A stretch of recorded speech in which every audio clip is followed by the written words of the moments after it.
กดใส่ภาษารถเด้อครับเชิญ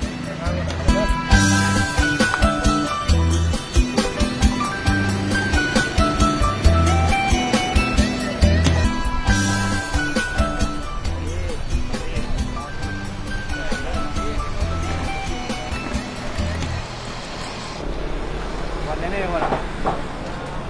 ที่เนาะทางเจ้าหน้าที่เป็นได้ตั้งขึ้นตรวจการเพื่อควบคุมระเบียบเรียบร้อยเนาะทำนี้จะเป็นตรวจทางด้านเอกสารเนาะมีเอกสารเจ้าตั้งมีทางเจ้าหน้าที่ก็ต้องตรวจการหนึ่งรถเจ้าหันมันดัดแปลงสภาพเทคนิคเนาะโบเอ็นเวนโบมี่เพื่อนว่าดัดแปลงสภาพเทคนิคมันผิดต่อระเบียบพุทธจรเนาะเพราะว่ารถเขาเป็นยางหน่อยมีความเสี่ยงเกิดอุบัติเหตุสูงเนาะโดยเฉพาะเวลาเขาโค้งหรือว่าทางโค้งทางซ้ายเนาะ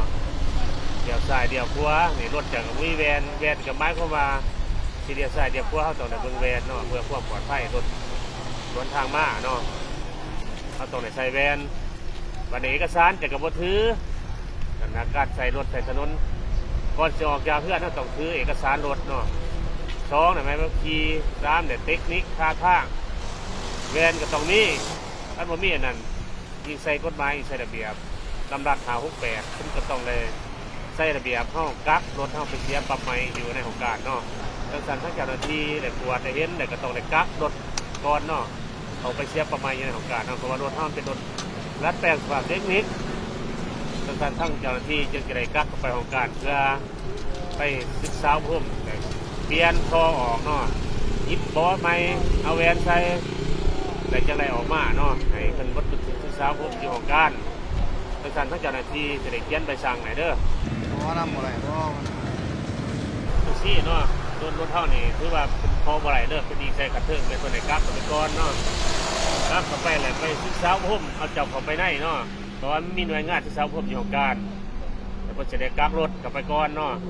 เพราะรถเจ้าหนึ่งนี่มันพิษร้ายนะบ่สามารถแก้ได้เนาะอยู่ในจุดนี้บ่สามารถศึกษาเพิ่มไหนในจุดนี้ดังนั้นทั้งเจ้าหน้าที่ยิ่งในเขียนใบสั่งไหนเด้อเอาใครก็เขียนใบสั่งไหน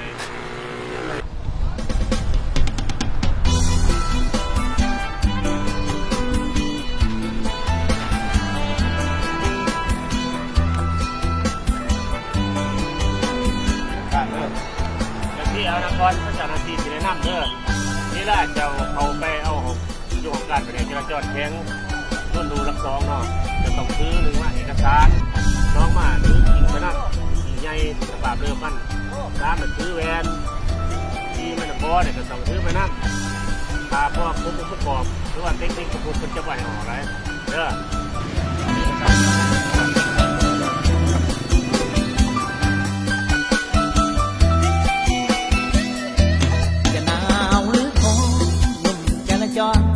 บ่เคยได้วันลมหนา